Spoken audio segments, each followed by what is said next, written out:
아예 알지. 그래서 내가 좀 조치를 해봤어 사실은. 그래서 뭔데? 그랬더니 그 장례를 치를 때 장의사한테 꼭 부탁을 했답니다. 그 안에 시신을 꼭 거꾸로 누워라. 그래서 설령 죽었다가 파헤치고 나와도 위로 올라오는 게 아니라 땅 속으로 올라오는데 장미란 남편을 또 믿고 생전에 산 부인은 어떻겠어요? 우스갯소리지만 우리는 모두 때가 되면 세상을 떠납니다. 보통 우리가 무슨 굉장히 심각한 병, 중병 뭐 이래서 뭐 수술도 받고 뭐 이럴 때가 오죠. 또 하신 분들도 있고. 그런데 그런 수술을 받기 전에 이제 의사가 물어보죠. 이런 수술 받아야 될 것 같다. 아니면 이런 걸 조치를 하면 좋겠다. 뭐 이런. 그러면 그 중에 이제 우리가 물어보고 관심 있는 것 중에 하나를 하게 되면 살 확률이 얼마나 됩니까? 그러면 몇 퍼센트로 얘기하지 항상 100% 완치됩니다 하는 의사가 어디 있겠어요? 장담하는 최선을 다하겠습니다. 혹은 몇 퍼센트의 확률이 있습니다. 이제 뭐 이런 이야기를 하죠. 그런데 여러분 생각해 보세요. 그렇게 해서 살아난다 할지라도 결국에는 나중에 또 병에 들고 우리의 노후가 되면 결국에는 우리는 세상을 떠납니다. 그래서 우리 죽음과 관계에서는 퍼센티지가 얼마가 되느냐, 사람이 죽을 확률이 얼마나 되느냐, 몇 퍼센트겠어요? 100%. 99.999가 아니라 100%입니다. 100%. 자, 그런데 좀 이 말을 들으면서도 여러분 생각이나 나는 아닐 것 같은데 하는 분이 계실지도 몰라. 한번 옆에 분을 한번 보시겠어요? 이 사람이 죽을 사람인지 정말 영원히 살 사람인지. 한번 보세요.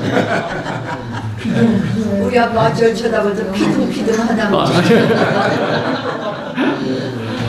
결국은 우리는 100% 좋습니다. 성경이 보면 왜 그러느냐, 성경이 그런 답을 주고 있죠. 죄 삭슨 사망이요. 즉 뭐냐면 죽는다는 건 뭘 얘기를 하느냐, 죄인이기 때문에 죽는다는 거죠. 모든 사람이 죄를 범하였으며 하나님의 영광에 이르지 못하는 것도 사실이지만 그러나 죄를 지은 인간은 죽게 되어 있다. 그러니까 결국은 죽는다는 것은 뭐냐, 죄인이었다는 사실을 하나에 입증해 주는 거죠. 다만 우리 믿는 자, 예수 그리스도를 믿는 자들에게는 그것이 끝이 아니라 그 천국까지 이어질 소망을 예수님을 통해서 우리에게는 주신 것이 우리에게는 소망입니다. 맞습니까? 네. 그러나 이 땅에서는 결국은 우리가 태어날 때가 있고, 전도서에 보면 그러나 또한 죽을 때가 있다라고 얘기합니다. 그래서 죽을 때가 결국에는 올 텐데 그것을 긍정하건 부인하건 어쨌건 간에 결국엔 죽습니다. 그러면 결국 죽을 거라면 우리에게 준비해야 될 것이 있습니다. 왜 그러는가? 내가 죽음을 준비해야 할 것 중에 여러 가지가 있는데 그 중에 하나는 분명히 장례입니다. 장례. 그렇죠? 그 장례를 우리가 그러니까 죽음을 피하고 싶은 마음들은 있지만 결국에는 우리가 죽음을 맞이하고 또한 가족이 죽음을 또한 맞이합니다. 나만 죽음을 맞이하는 게 아니라 가족도 가족의 죽음을 맞이하게 됩니다. 그래서 죽음에는 크게 보면 두 종류의 죽음이 있어요. 하나는 당하는 죽음이 있고 하나는 준비하는 죽음, 맞이하는 죽음이 있어요. 대부분의 사람들이 당하는 죽음을 하고 싶습니다. 그렇게 되면 본인도 그럴 뿐만 아니라 가족에게는 굉장히 힘이 듭니다. 훌쩍 떠나버리면. 그래서 특별히 장례와 관계되는 그 부분만 생각해 보더라도 굉장한 어려움이 있습니다. 그러나 미리 장례를 준비하게 되면 어떤 유익을 우리는 얻을 수가 있는가? 나뿐만 아니라 사랑하는 우리가 사랑한다고는 가족에게, 남겨질 가족에게는 어떤 유익이 오는가? 여러 가지 유익이 있어요. 첫째는 뭐냐면 가족에게 짐이 되지 않도록 준비해 줄 수가 있어요. 짐이 되지 않도록. 예를 들면 여러분이 세상을 떠나게 되면 가족이 직면해야 될 것들이 참 많습니다. 장래만 관계되는 것만 봐도 어떤 것들이 있을까요?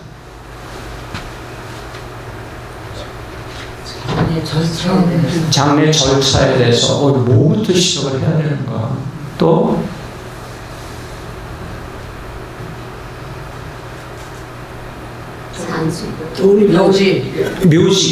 묘지도 필요하고 또 돈도 필요해. 이제는 돈 없으면 제대로 장례도 못 치러요. 출술 못해. 그래서 돈도 준비해. 돈이 상당히 많이 듭니다. 조금 이따 말씀을 드리겠어요. 그거에 따라 어떤 장례 방식을 선택하느냐에 따라서 어떻게 차이가 나는가.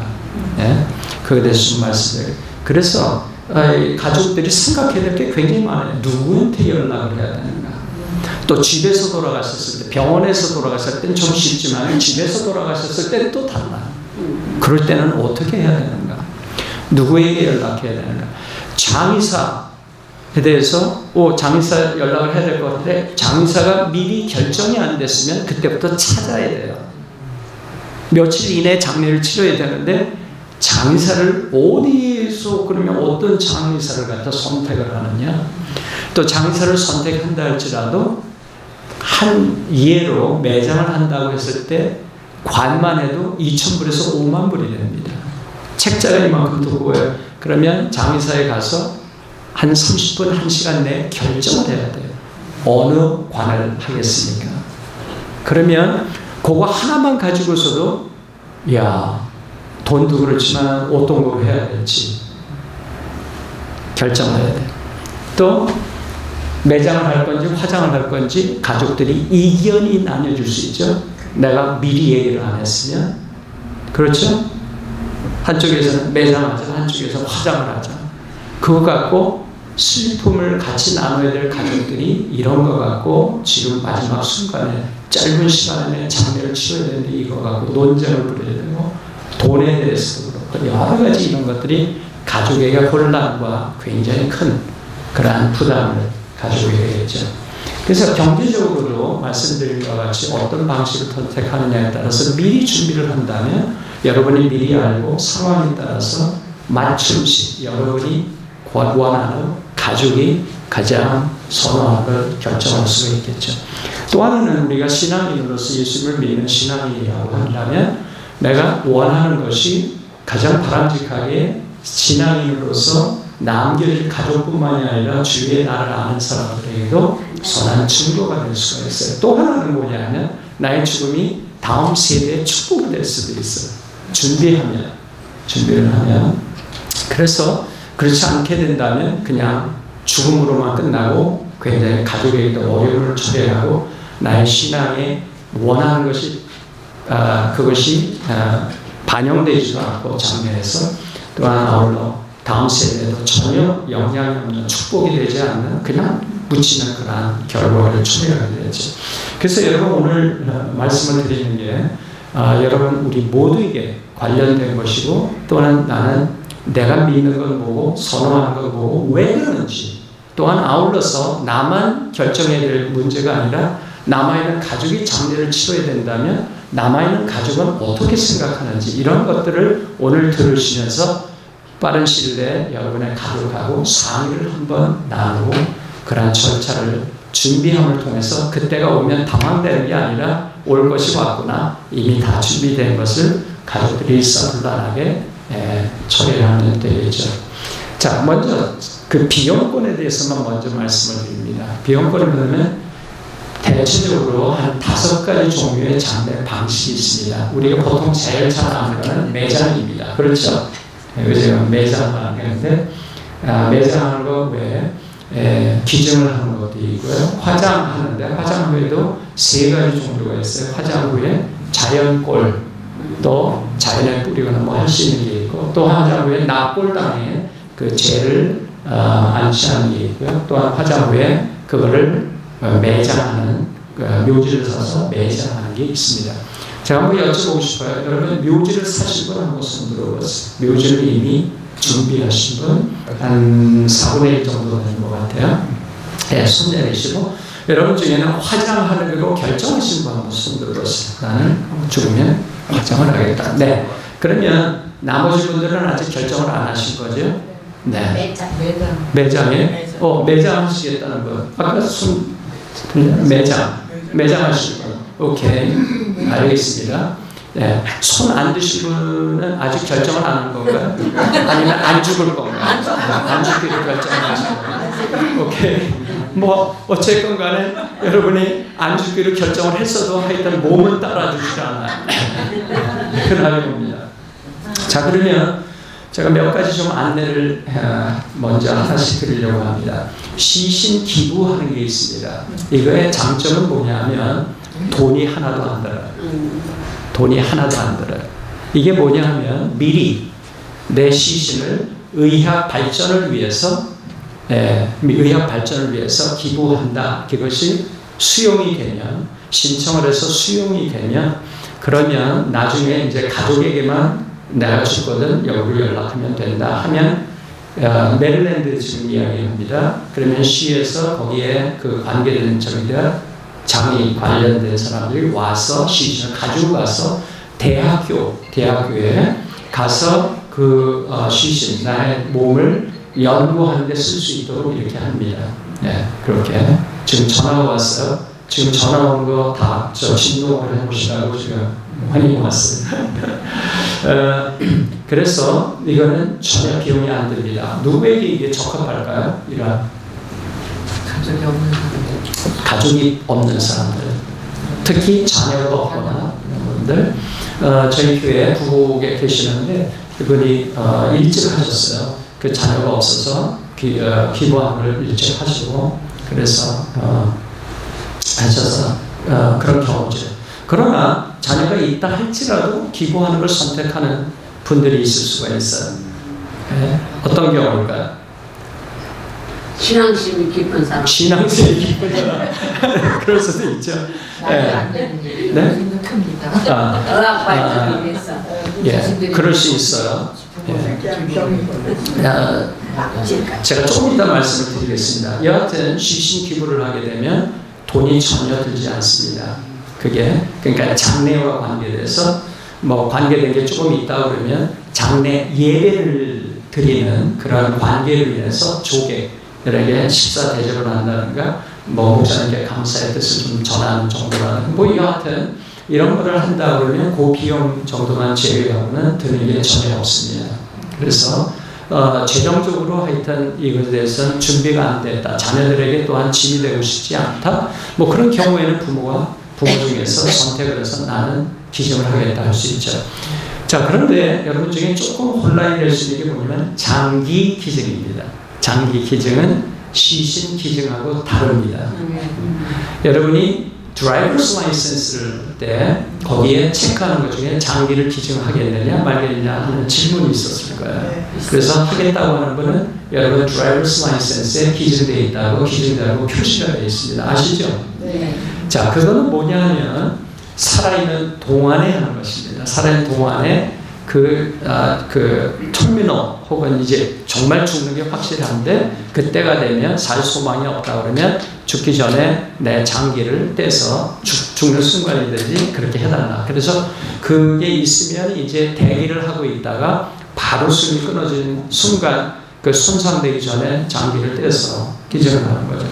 자, 그거는 그런데 이 시신 기부는 뭐냐면 죽고 나서 모든 몸이 메디컬 의학 발전을 위해서 연구 목적으로 쓰여지는 겁니다. 그래서 그것은 따로 신청을 해야 합니다. 그래서 이거는 전화로는 안 받고요. 뭐로 해야 되냐면 꼭 문서로 신청서에 하셔서 하셔야 돼요. 이것이 바로 메릴랜드 시신 기증하는 양식입니다. 그래서 본인의 기본적인 인포메이션, 정보를 여기 적게 되어 있고 그 다음에 밑에 보면 뭐가 있냐면 시신을 이제 다 연구 목적으로 쓰고 남은 몸의 부분들을 소각을 합니다. 태웁니다. 화장을 해요. 그러면 그 죄를 돌려받기를 원하느냐 아니면 돌려받지 않겠느냐 그게 질문이 있어요. 그래서 받지 않겠다고 하면 시에서 정한 공동묘지에 그것을 뿌리거나 거기에 묻습니다. 그래서 처리해요. 그런데 돌려받겠다 하면 누구한테 그러면 보내주기를 원하느냐, 그 사람의 이름과 주소를 적고 그 다음에 관계 상황이 어떻게 되는지 적게 되어 있어요. 그리고 그 다음에 뒤에 면에는 두 사람의 증인을 써야 됩니다. 여기 증인의 이름, 그 다음에 그 사람의 주소, 그렇게 되고 본인이 이제 서명을 해야 되겠죠. 풀리. 그렇게 해서 보내면, 여기 주소가 있어요. 볼티모어에 있습니다. 거기를 보내면 거기서 받아서 한 달 정도 뒤에 이걸 다 검열을 하고 그 다음에 여러분에게 편지하고 받았다고 하는 그와 동시에 증서를 여러분에게 줍니다. 그 카드를, 그래서 이게 그 카드예요. 저는 기증을 했어요. 제 아내하고 저는 기증을 한 거라서 State Anatomy Board하고 여기 이름이 있고 연락처가 있고 그 다음에 이제 이거를 제가 죽게 되면 연락해야 될 곳이 어딘지 이거 하게 되면 바로 이제 주소가 말리면 가져갑니다. 그렇게 되고요. 그래서 이제 중요한 것 중에 이걸 혹시 관심 있으신 분 있으시나요? 시신 기증에 대해서? 네. 그러면 그 기증에 대해서 신청서, 요거는 제가 회장님께 남길 테니까 카피를 회장님께 좀 받아서 쓰시면 될 것 같아요. 그런데 중요한 것 중에 하나는 뭐냐면, 자, 보세요. 여러분이 돌아가시게 되면, 그러면 여러분이 연락할 거예요? 아니죠. 그러면 누가 연락을 할 건가 정해야 되겠죠. 그리고 그 사람도 가족 중에 한 사람이겠죠. 그러면 가족이 어디로 연락해야 되는지 알아야 연락을 하겠죠. 그래서 이 카피를 여러분이 상의를 해서 가족에게 줘서 내게 이런 일이 있으면 여기로 연락을 해라. 나는 기증을 했다. 뭐 한 거 미리 이제 상의를 먼저 해야 되겠죠. 그렇게 해서 하고 하면 되겠죠. 저희 같은 경우는 저희가 아이가 넷이 있는데 둘째 아들한테 이것을 맡겼어요. 그래서 카피를 다 보내고 이런 얘기를 했고 이런 있으면 여기로 연락을 해서 가져가게 해라. 그래서 이런 준비를 해놓은 것들로 받으시기는 이런 절차를 여러분이 하셔야 확실하겠죠. 죽었는데 연락이 안 되면 가져가지 않습니다. 그 다음에 또 하나는 뭐냐면 이거는 메릴랜드 겁니다. 그러니까 만약에 여러분의 자녀가 다른 주에 있다? 그래서 뭐 방문도 하시고 그럴 거 아니에요? 뭐 짧게는 뭐 며칠, 그 다음에 길게는 몇 달이 될 수도 있고, 그러나 그런 때 죽으면 어떻게 되느냐? 그러면 거기까지 메릴랜드에서 오지 않습니다. 즉, 다시 얘기하자면 이거는 메릴랜드 안에서만 돌아가셨을 때 유효한 것입니다. 아시겠죠? 그래서, 그럼 여행 갈 때는 어떻게 할까요? 그거는 여기서 책임지지 않아요. 그러니까 여행을 가셔도 메릴랜드 안에서 돌아가시면 상관없어요. 또 한 번은 그래요. 난 버지니아 쪽에서 왔다 갔다 하는데 그러면 죽어서라도 건너와서 메릴랜드에서 죽으셔야 합니다. 그래야 이게 목적한 대로 그렇게 시신을 처리할 수가 있어요. 그래서 이거는 메릴랜드 거라고 하는 걸 말씀을 드리고, 다른 자녀나 이런 데서 몇 개월씩 있으시는데 혹시나 염려가 돼서 이런 똑같은 것을 하고 싶은데 어떻게 하느냐, 그럴 때는 그 스테이트에서 운영하는 똑같은 신청서에 해서 거기에서도 하나 받아두면 좋겠죠. 그래서 그 정도로 말씀을 드립니다. 예. 다만 이 시신 기부를 하게 되면 알다시피 마커가 없어요. 다시 얘기하자면 묘비가 없습니다. 그렇기 때문에 남아있는 가족들에게는 허전할 수가 있어요. 그것이 하나의 단점입니다. 그러나 저희 같은 경우에는 내 아이들이 다 메릴랜드 주에 근처에 없고요. 딸은 시카고에, 아들들은 아틀란타에, 막내 딸은 유타주에 있습니다. 저 다 멀리 있어요. 그래서 미리 저희 자녀들에게 얘기를 했고요. 이들이 제가 여기에 묻힌다고 그러면 묘비에 따르면 길이 됐을 때 올 수 있는 찬스가 얼마나 될까? 거의 없습니다. 본인들의 생활이 있고 또 셋이 다 합쳐서 이 날을 기억하기 위해서 여기 묘지로 온다? 쉽지 않아요. 그래서 여러분의 자녀들이 멀리 있다고 한다면 여러분의 묘지, 자 보세요. 묘지는 누구를 위해서입니까? 여러분입니까? 남은 가족입니까? 근데 남은 가족이 오지 않는다면 묘지가 왜 필요합니까? 자, 간단한 질문이지만 여러분이 생각해 보셔야 돼요. 매장을 하려고 생각하셨더라도 가족이 오지 않는다면 그 묘지가 필요가 있을까요? 자, 생각해 보세요. 그래서 사실은 제가 이 강의를 하고 나서 저희 교회에서도 많은 분들이 생각을 바꿨습니다. 그래서 묘지를 그만두고 화장을 하고 또 기증을 하시겠다는 분, 제가 이 강의를 하고 나서 100장을 카피를 하는 100장이 다 나왔어요.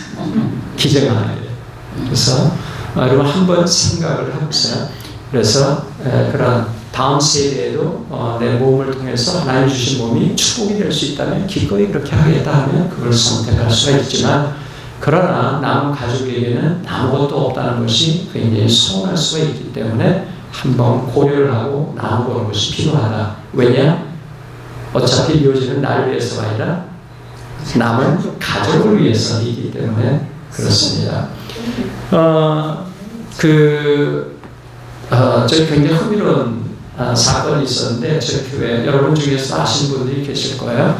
부인이 먼저 돌아가셨어요. 근데 돌아가시기 전에 자신은 화장해달라 그랬어요. 아들이 염려하지 말라고 그러고서는 화장해라 매장을 했습니다.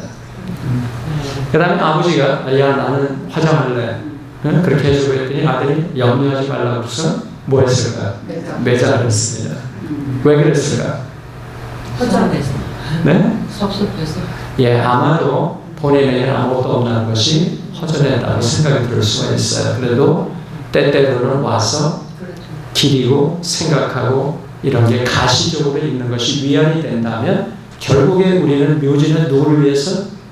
남은 가족을 위해서라면 그들의 의견과 그것을 반영하는 것도 참고를 하는 것이 필요하지 않겠나 하는 것을 여러분에게 말씀을 드립니다. 자, 그 다음에 화장 후에 자연 산골이 있습니다. 이건 뭐냐면 화장을 한 후에 그 재를 받아서 그거를 자연으로 다시 되돌리는 거죠. 우리가 잘 아는 방법 중에 하나가 수목장이라고 하는 거, 나무 밑에 파서 혹은 파고선 거기다 묻고 그 다음에는 거기에 나무를 갖다 심는다든가 이런 것이 수목장이죠. 그것만 있는 게 아니라 자연에 그냥 뿌리는 것도 있습니다. 예를 들면 미국 메릴랜드 같은 경우에 자연골을 할 수 있는 곳은 많습니다. 어디 있냐? 스테이트 파크, 메릴랜드 스테이트 파크, 그 다음에 내셔널 파크, 이런 데 들어가서 뿌릴 수가 있습니다. 법적으로요. 다만 많은 사람들이 다니는 공공장소에는 안 되고 가까운 곳은 안 됩니다. 트레일이 있는데 옆에는 안 되고요. 숲으로 약 150야드 정도 들어가서 한 곳에가 아니라 여러 곳에 흩어서 뿌려야 돼요. 왜냐하면 그 가루가 한국 같은 경우에 굉장히 곱게 갈려지는데 미국 같은 경우는 그러지가 않아요. 제가 보니까. 그래서 한 곳에 되면 쌓은 채로 비가 와도 이게 금방 안 없어집니다. 몇 달째 그대로 있어요. 보기도 흉하고. 그래서 보면 그 가이드라인을 보면 여러 곳에 다니면서 이렇게 골고루 이렇게 뿌리게 되어 있습니다. 그렇지 않으려면 파서 묻는 게 낫겠죠. 그리고 그 파크 거기에 연락을 해서 미리 연락을 하셔야 돼요. 언제 어디에 뿌리려고 그런다. 그러면 거기서 이런 안내를 해줄 거예요. 어디서나 하면 안 된다. 어디서나 안 된다. 그래서 그 정도면 신청하는 뭐 폼이 있는 것도 아니고 그렇게 연락하면 되고. 그러면 강에 뿌리면 여기서 가장 가까운 강이 어디 있나요? 포토맥 강에 뿌리면 되느냐? 안 돼. 자, 내 남편이 혹은 내가 강에서 물고기를 많이 잡았는데 나는 강으로 돌아가겠다. 뭐 이래서 뿌리려고 한다고 그러면 그 가이드라인 강에는 못 뿌리게 돼 있어요. 그래서 뿌리시면 안 됩니다. 그래서 호수에도 안 됩니다. 아시겠죠? 그래서 낚시 좋아하시는 분 안 됩니다. 자, 그 다음에 있는 게 좀 더 넓은 곳이 체스픽 베이입니다. 베이에도 안 됩니다. 실제적으로 안 되고요. 안 되고 몰래 뿌리면 모르겠어요. 몰래 어디 없는데. 그러나 거기에 이제 피어라든가 뭐 이런 데 절대로 안 되고 하여튼 몰래 하면 누가 알겠어요. 그러나 바다에 뿌리는 거는 어느 정도 나가야 되냐면 몇 마일 나가야 돼요. 그래서 배를 빌려야 되고 약 아마 한 3.4마일, 3.5마일 정도 나가야 되는 거예요. 비용이 상당히 들겠죠. 그 다음에 또 그 재를 담은 그 컨테이너 이것이 자연적으로 녹아 없어지는 것이어야 됩니다. 플라스틱 종류나 이런 것들은 안 됩니다. 그래서 법적으로 그런 규율이 있어요. 여하튼 그런 게 있고 그 다음에는 나는 가까이 좀 그 고인에 우리 사랑하는 고인에 그 좀 가까이 좀 있고 싶은데 자연으로 이렇게 하고 싶다면 할 수 있는 방법은 뭐냐면 여러분이 소유하고 있는 집 뒷뜰에 할 수가 있습니다. 뒷뜰에 땅에 파서 묻을 수 있고 거기다 꽃을 심는다는 할 수 있고요. 비석은 안 됩니다. 비석은 세울 수 없습니다. 그래서 그런 집에서도 가능하다는 거죠. 그러나 여러분이 거기에 이제 영원히 살고 누구가 이사를 하게 되면 이런 것들이 문제가 될 수 있겠죠. 기분이 안 좋고. 그래서 이런 것도 여러분이 고려를 해보셔야 돼요. 여하튼 자연골이라고 하는 게 그거고요. 자연에 뿌리거나 아니면 그 파크나 이런 데 할 때 거기에서도 마찬가지로 어떠한 마크, 어떤 거기에 생이거나 여기 이걸 할 수가 없습니다. 그래서 그냥 뿌리고 마는 것으로 이렇게 하셔야 돼요. 그렇기 때문에 이것도 뭐 아예 시신을 기증한 것보다는 조금 더 낫긴 하겠지만은 그러나 가족이 아무것도 없는 게 서운할 수가 있겠죠. 예, 그래서 그런 게 있을 수 있고 비용은 뭐 만들겠어요? 화장비 만들죠. 자, 화장비는 얼마나 드느냐? 우리가 살고 있는 여기에 기준으로 해서 가장 싼 곳이 한 1,600불입니다. 제가 1,500불인데 봤어요. 그거는 뭐냐면 direct cremation이라고 해요. direct cremation. 그게 무슨 말이냐면 집이든지 아니면 병원에서 돌아가셨을 때 바로 시신을 모시고 어디로? 화장터로 그냥 가져가서 소각하는 거. 그 비용입니다. 그리고 그 재를 이제 받든지 이제 그거만 서비스죠. 그렇게 direct cremation, 화장하는 걸 cremation이라고 그래요. 그래서 그거 하는 비용만 드립니다.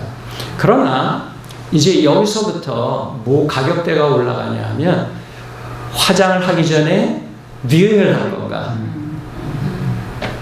그러면 값이 1,몇백 불서부터 뛰기 시작돼요. 예? 왜냐하면 뷰잉을 하게 된다 그러면 돌아가시자마자 바로 하는 게 아니라 시신을 닦아야 되고 화장을 해야 되고 옷을 입혀야 되고 그러면 하나하나가 가격이 들어갑니다. 방부제 처리하는 것만 약 800불에서 900불이 됩니다. 그것만 씻는 가격이 따로 있고 옷을 입히는 게 따로 가격이 있고 그 다음에 그거에 따른 소각을 한다 할지라도 장례터에 시신만 보내는 게 아니라 관을 정해야 돼요. 그것도 값싼 것으로부터 얘기했어요. 그렇기 때문에 어떠한 화장을 한다 할지라도 화장을 바로 하는 게 아니라 그 중간에 가족이 그래도 섭섭해서 뭘 하겠다 그러면 가격이 뛰기 시작해요. 그래서 그런 게 있다고 하는 것을 말씀을 드립니다. 그 다음에 저기 거꾸로 했네요. 그 다음에 절충형 또 하나 뭐냐면 납골당 죄를 받아서 그 죄를 납골당에 안치하는 거죠. 한국 납골당하고 미국 납골당하고 조금 차이가 있는 것 같아요. 어디냐에 따라서 한국 같으면은 그게 참 잘 해놨어요. 곳곳에. 그래서 유리로 이렇게 돼서 그 안에 뭘 조금 그 상징적인 뭘 좋아하는 그런 것을 놓고 뭐 이런 게 있는데 미국은 그렇지 않고 닫혀 있습니다. 그 안에 그 재만 들어가 있고 그 조그만 컨테이너 urn이라고 그래요. urn urn을 집어넣고 이렇게 하고 그 안에 팻말만 있습니다. 그래서 안에 뭐 들여다보거나 이런 게 없어요. 우리 여기 주위에서는 어디에 가봐도 없더라고요. 제가 가보니까. 그래서 그 urn 그게 납골당인데 지금 우리에게 가장 가까운 여기 노르백 메모리얼 파크 다 아시죠? 네, 메모리얼 파크에 옛날 게 있었는데 지난 10월에 새로 조성을 했습니다. 크게. 그래서 굉장히 직사각형으로 되어 있는데 남쪽 방향에 70개가 들어갈 수가 있고 북쪽 방향에 70개가 들어갈 수가 있어요. 그런데 그게 뭐냐면 위로 밑에서부터 위까지 층이 몇 개냐면 10개입니다. 10개고 오른쪽으로 보면은 가로로 7개가 들어갈 수 있어서 7 곱하기 10 해서 70개가 남쪽 북쪽에 70개가 들어갈 수 있어요. 그런데 이 보면은 지금 제가 서 있는 눈높이 여기에 2칸 이것이 명당 자리입니다. 명당 자리이기 때문에 값이 가장 비쌉니다. 4,000불 가격됩니다. 자, 그 다음에 제일 꼭대기에서 몇 줄, 그 다음에 맨 밑에서 2줄인가 거기는 제일 쌉니다. 그게 3,000불 가격이에요. 3,000불. 그 다음에 중간 그 사이에 있는 것이 3,600불 가격대입니다. 그래서 세 가지 가격대로 나뉘어져 있어요. 그런데 아직 많이 들어가 있지 않기 때문에 지금 이제 차각이 조금씩 이제 사가기 시작해요. 저희 교회에서 여러분들이 지금 사기 시작했어요. 그래서 그거는 직접 여러분이 거기에 가셔서 보시고 그 다음에 그 자리가 있는지를 보시고 사실 수가 있어요. 계약을 하셔서 미리 사두실 수가 있는 거죠. 예. 그래서 그거는 그 가격대가 그렇다는 것을 좀 말씀드려요. 그래서 나폴라. 예. 그래서 좀 말씀을 드립니다. 그 다음에 이제 전통적인 매장인데 가장 비용적으로 보면 비용이 많이 드는 게 매장입니다. 저희 교회에서 수십 년 거래를 해온 그 하인스 장의사 거기에 기준으로 보면 거기에 사실은 장례가 있어서 가족 대표가 이제 장의사하고 이제 계약을 해야 되는데 계약을 하게 되면 이제 오피스에서 TV를 켜놓고 그 다음에 화면을 보여주면서 이제 하나하나씩 뭐로 할 건지 선택을 하게 합니다. 그런데 무지무지하게 많습니다. 결정을 해야 될 게. 그렇기 때문에 보통 분들은 그거 하기 힘들어요. 네. 제가 말씀드렸죠. 관 하나만 결정하는 데 있어서도 따로따로 다 하려면 너무너무 힘들어요. 꽃 선정하는 거, 그 다음에 뭐 하여튼 라이너, 그 밑에 또 뭐 해야 되는 거, 뭐 하여튼 굉장히 많습니다. 그래서 보통 이제 앞에 그분들이 제시하는 게 뭐냐면 패키지로 세 종류를 얘기를 합니다. 가장 고급형, 중간형, 저렴한 거. 그래서 가장 저렴한 게 거의 3,000불이에요. 3만 불이에요. 그러니까 3만 불. 예, 거의 3만 불이 되고, 중간형이 한 3만 1,000불, 2,000불 되고, 그 다음에 고급형이 한 3만 4,000불 정도가 돼요.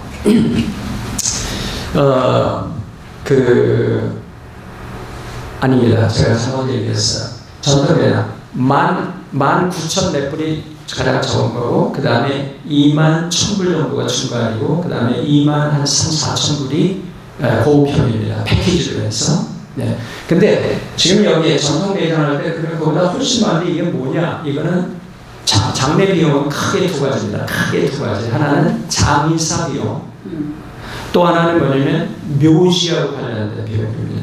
묘지 안 사는 거. 예.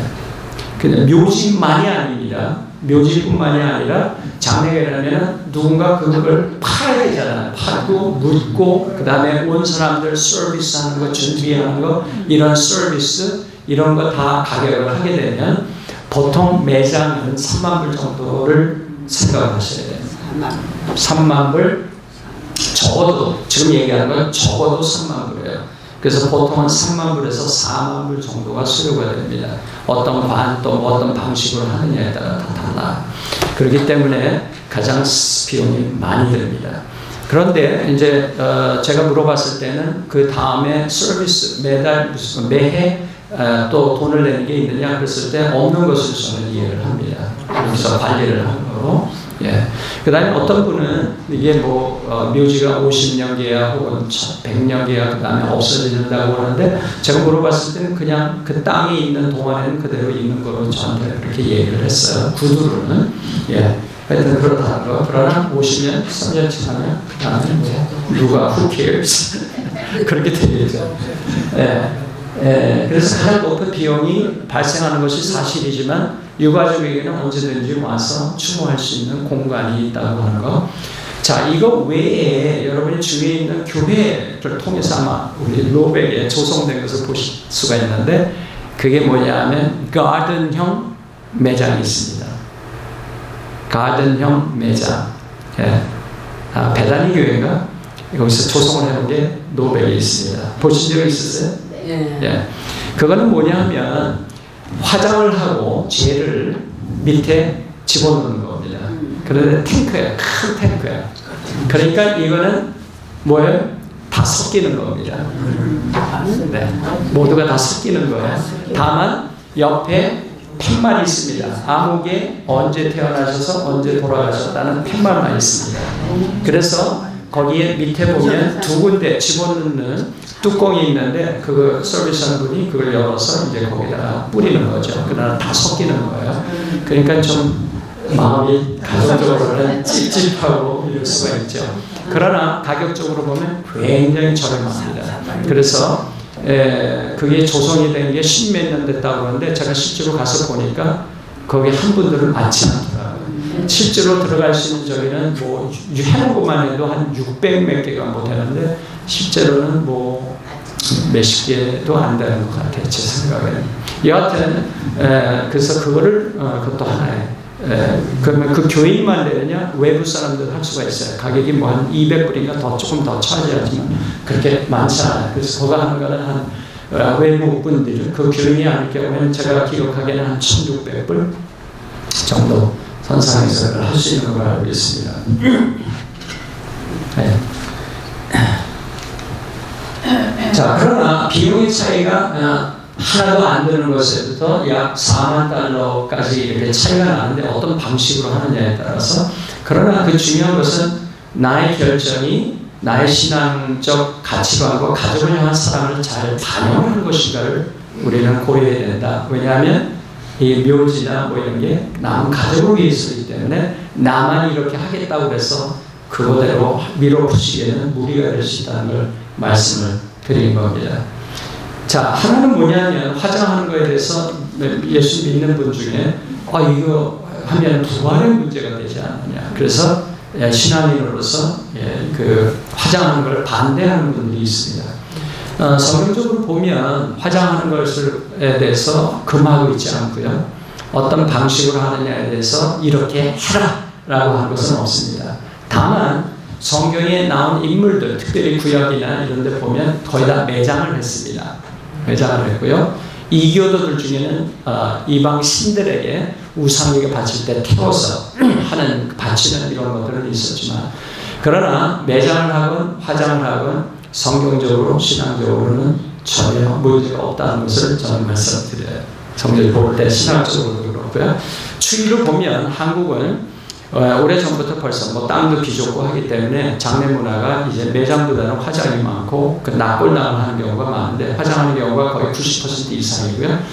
납골당이 이제 대세였는데 납골당도 줄어들고 있고 자연 산골을 하고 있습니다. 지금은 수목장이든지 바다에 뿌리든지 뭐 한국에는 바다가 많으니까 바다에 뿌린다든가 숲에 뿌린다는 게 굉장히 많아졌어요. 그 이유 중에 하나가 뭐냐면 젊은 세대들이 이제는 납골당 부모님이랑 있을 때 잘 안 와.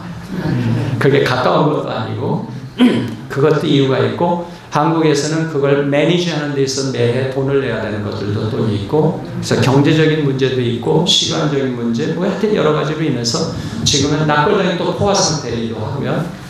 그래서 자연골을 선택하는 게 추이가 늘어가고 있고 미국 같은 경우에는 저희가 좀 바뀌었습니다. 매장이 대세였다가 2020년도 정도에 돌아오면서 화장이 늘어나기 시작해서 화장이 조금 더 많아지기 시작을 했어요.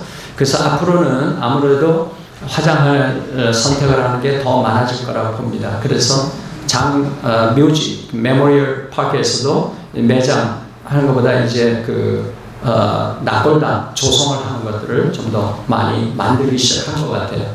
예. 아이고 이게 또 앞으로 갔네요. 그렇다면 장지의 진짜 목적은 뭐냐? 말씀드린 대로 장지는 먼저 떠난 자가 아니라 남겨진 자들을 위한, 남겨진 가족을 위해서 공간이기 때문에 가족 구성원들의 그 마음을 헤아리는 것도 굉장히 중요하겠다. 그래서 가족하고 상의를 하는 것. 여러분의 의견, 내 생각은 이렇지만 가족은 어떻게 생각하는지도 한번 의논을 해보시는 것이 좋을 거거든요. 또 하나는 묘지가 남은 사람들을 위해서라면 미래 세대, 또 내 가족만이 아니라 미래 세대에게 하나 증거가 될 수도 있죠. 신앙 공동체. 그래서 미국에서는 교회나 뒤뜰에 교회 묘지가 많이 있습니다. 뭐 도시에는 좀 이제는 보기 힘들지만 조금 외곽으로 나가게 되면 교회 뒤편이라든가 이런데 묘지가 많이 있죠. 그 가족들이 거기서 자라고 거기서 죽으면 묻고 또 다음 세대가 예배 나오고 거기에서 잠깐 목도하고 이런 게 많고, 제가 하와이에서 목회를 했는데 하와이에서도 옛날 교회들 보면 거기에 몇 세대가 계속해서 거기서 목사님, 그 자녀들, 또 섬긴 분들, 이름들이 또 레슨이 똑같아요. 네, 그래서 그 세대들이 거기에서 섬기고 돌아가신 분들이 조성이 되는 걸 보면, 어휴, 참 감동이 돼요. 그런 게. 또, 미국 같은 경우에는 군 서비스를 하다, 특히 예를 들면, 한국 동남대 미국에서 많은 젊은이들이 가서 우리나라를 위해서, 자유를 위해서 섬기다 죽고 한 분들을 위해서, 기리기 위해서 Korean War Veterans Cemetery 조성을 했잖아요. 그 워싱턴 cemetery 워싱턴 지역에 이런 것들이 뭐냐면 다음 세대에 그 교훈을 남기기 위해서 그런 거죠. 거기에 보면 Korean War Memorial, 거기에 보면 그 문구 유명한 게 있죠. 기억하세요? 뭐가 써있는지? Freedom is not free. 우리에게 자유를 누리게 된 게 공짜로 온 것이 아니다. 누군가 희생을 통해서 온 것이다. 그것을 다음 세대에 기리기 위해서 Freedom is not free. 그것을 새겨놓은 거죠. 그래서 미래 세대를 위해서, 다음 세대를 위해서 이런 것들이 증거로 또 남겨집니다. 또한 신앙공동체 말씀드린 대로 교회 묘지 뭐 이런 게 부지가 있으면 바로 뒤에 하지만 그렇지 않을 경우에는 어디에 같이. 그래서 저희 교회 같으면 여기 노베명을 보면 많은 분들, 한국 분들 중에 한 포션은 우리 교회 교인분들이에요. 돌아가신 분들. 그러면 선택을 이끄는 데 있어 내가 어떤 장르를 선택을 할 것인가에 대해서 우리가 좀 신앙인으로서는 고려해야 될 것이 있다면, 첫째는 청지기 정신입니다. 청지기 정신 뭐냐? 하나님이 내게 맡겨주신 것을 마지막까지 나는 하나님 앞에 보시기에 성실하게, 신실하게 하나님 보시기에 합당한 방법으로 내가 했는가. 그 중에 하나가 뭐냐면 재정입니다. 또 몸입니다. 하나님이 우리에게 맡겨준 것, 특히 장래에 관계된 게 두 가지. 거기에 돈이 들어요. 또 하나는 하나님 주신 몸입니다. 몸.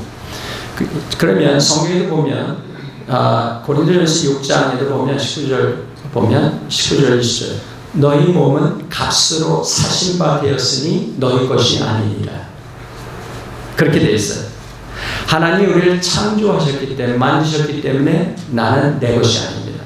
첫째로는 나는 지음을 받은 자입니다. 내가 나를 만들지 않았어. 두 번째는 뭐냐면 예수님께서 피값을 주고 우리를 사셨다. 다시 사셨다.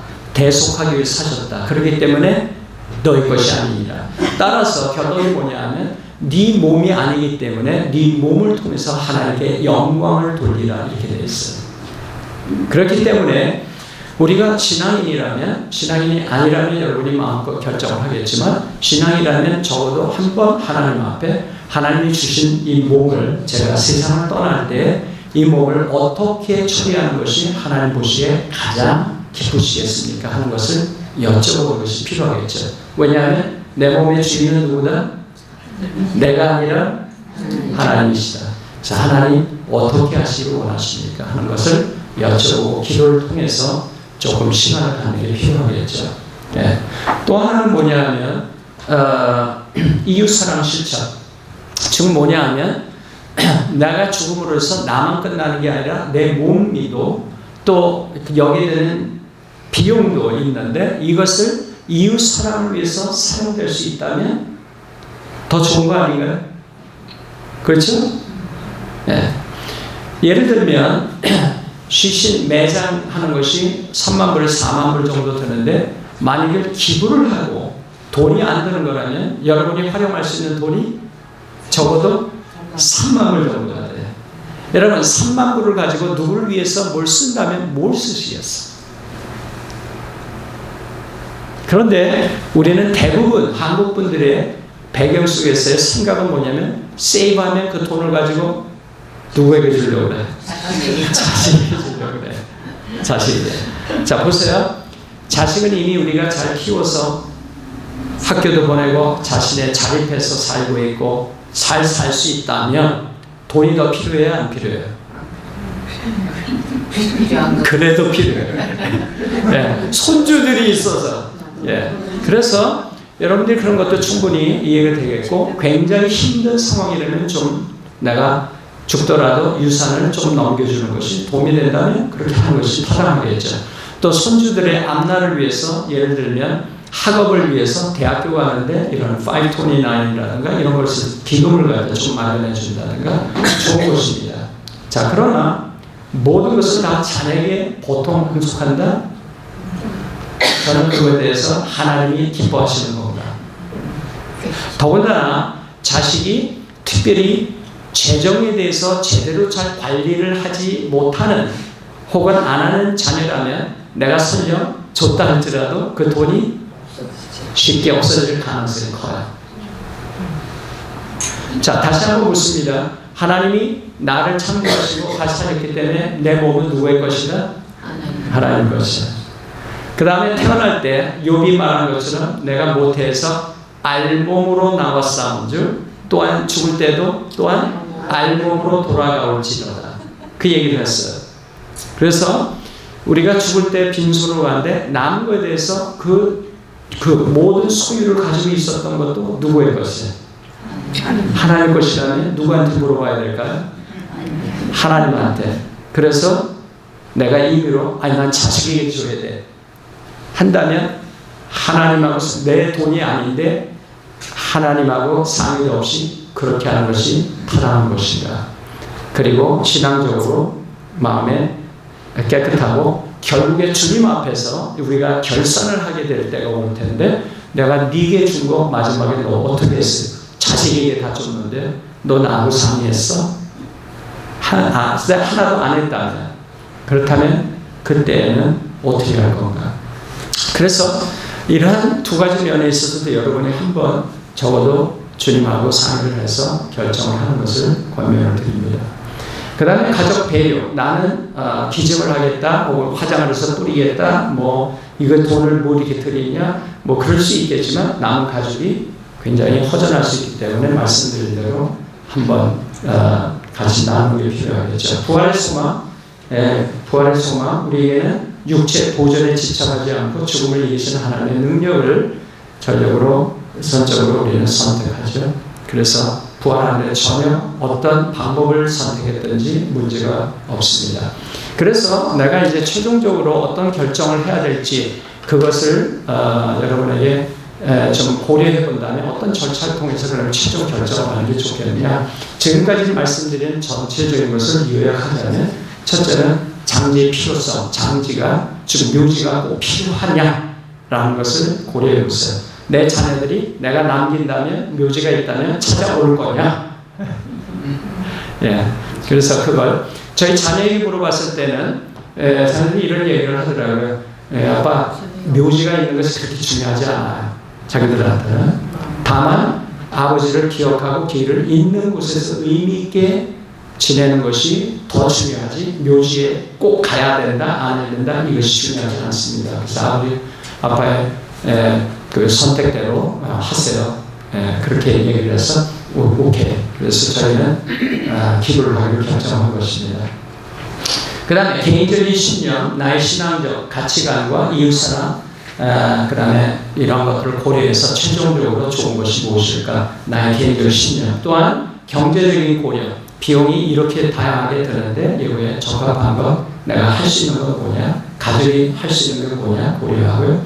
가족의 바람사항도 고려를 해서 최종적으로 여러분이 결정을 하시면 좋을 것 같아요. 아마 지금 바로 들면서 어떤 아이디어가 조금 이제 잡히기 시작하셨을 텐데, 그래서 제 추천 방안 중에 하나는 신앙인으로 추천 방안은 시신을 기부하거나 아니면 화장 후에 납골당해 보신다면, 납골당해 보시면 가족들이 그렇게 서운하지도 않고 어느 가시적인 장소가 있으니까 거기 할 수가 있겠죠. 그럴 경우에는 비용이 한 6,000불에서 한 7,000 몇 불 정도, 이 정도 상황이 들겠죠.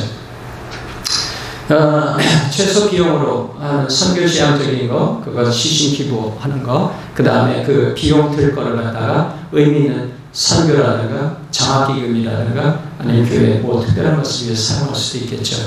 저희 교회 몇 년 전에 분이 돌아가셨는데, 이분이 남긴 걸 보니까 나중에 한 5만 불은 선교단체에 기증을 하시고, 그 다음에 그 아들이 그래요.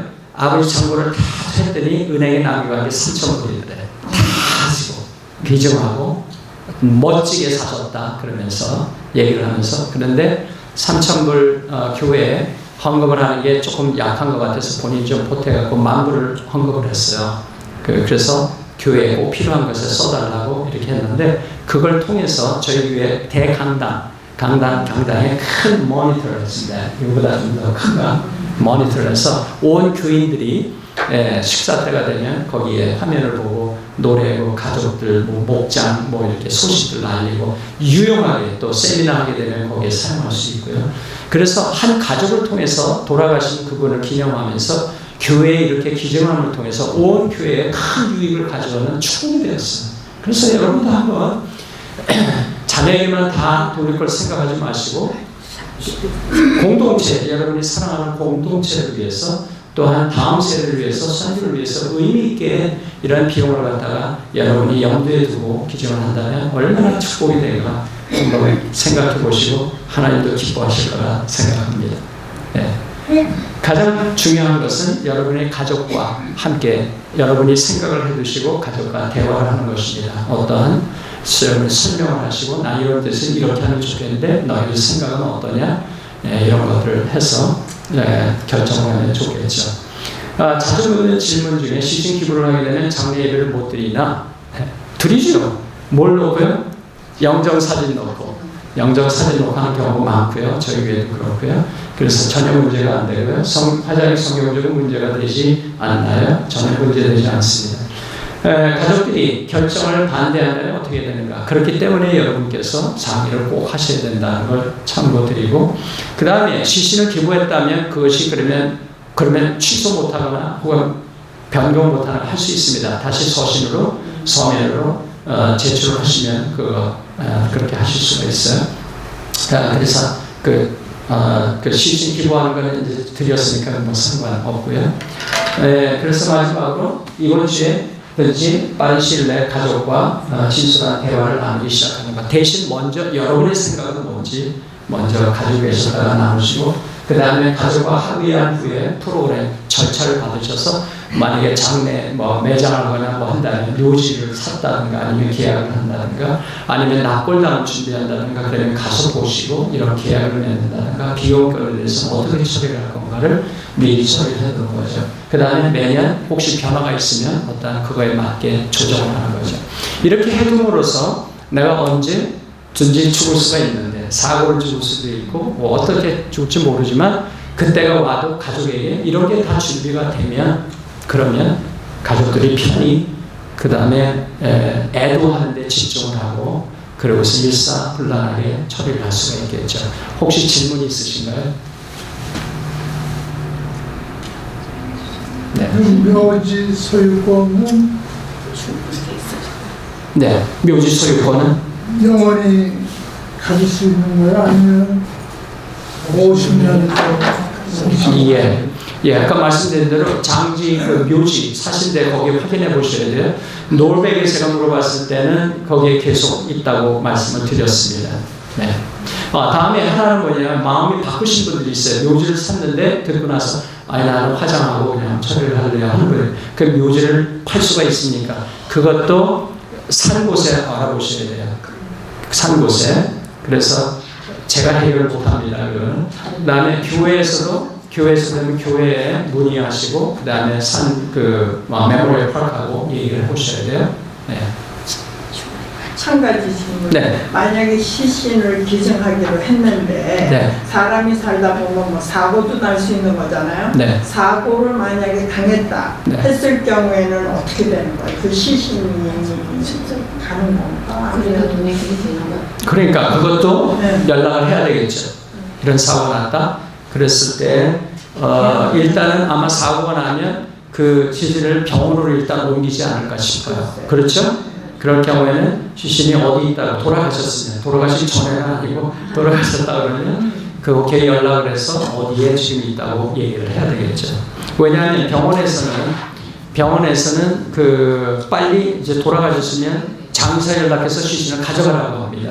그렇기 때문에 미리 이런 준비가 다 돼 있으면 연락만 하면 되는 거죠. 자, 또 하나 말씀 다 하셨어요. 병원이나 허스피스 홈에서 돌아가셨을 때는 의사가 이제 pronounce dead 죽은 저거에 대해서 certification death certification 아니라 죽었다고 하는 pronounce를 그 증서가 있어야 가져가요. 그게 없으면 안 돼요. 근데 이제 허스피스 홈에서 돌아가시면 거기 널스가 전하고 있기 때문에 거기서 다 하고 있기 때문에 거기서 해줘요. 근데 집에서 돌아갔을 때 두 가지 종류가 있어요. 하나는 뭐냐면 허스피스 간호사가 와서 몇 시간씩 보고 가는 경우가 있어요. 그렇죠? 그럴 경우는 돌아가시게 되면 911 거르지 말고 본인한테 연락을 하라고 그럴 거예요. 그러면 와서 바로 그걸 해요. 네. 그래서 그 911을 가게 되면 911에서 오게 되면 거기로 병원으로 싣고 가요. 병원으로. 그렇게 되면 조금 복잡해져요. 오케이. 단 911을 언제 걸어야 되냐면 그런 것이 없이 가족이 돌보다가 돌아가셨을 경우에는 911 꼭 걸으셔야 돼요. 왜냐? 타살인지 확인합니다. 타살인지. 그렇기 때문에 꼭 911을 전화하셔야 돼요. 네, 그런 경우에는. 네.